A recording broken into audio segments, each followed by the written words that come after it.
కావేరి. నేను 6వ తరగతి చదువుకుంటున్నాను.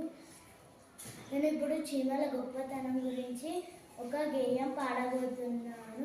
ఓహో మీరెక్కడికి ఓ చిన్న చీమల్లారా, ఏ సీమకు మీరే గద ఈ తీరున బారుగట్టి, ఎక్కడికి ఎక్కడికి ఈ సమూహం ఎక్కడికి, కయ్యానిక వియ్యానిక అయ్యారే రేగుట, ఒకరి వెనుక ఒకరు మిగుల ఓరిమితో పోయదెవరు, మిమ్ము నడిపే ఇంగితజ్ఞులింతగనురు, ఎవరో ఒక నేత లేక ఇంత కట్టుదిట్టం మనుషులమే నడవలేం, మరి మీ పోగడ చిత్రము, పని పాటలు లేక మీరు పురాణం మళ్ళీ తిరగరు, ఎక్కడికి ఈ ధాన్యం ఎవరిళ్ళకు ఈ ఎగుమతి, ఈ చీమల గొప్ప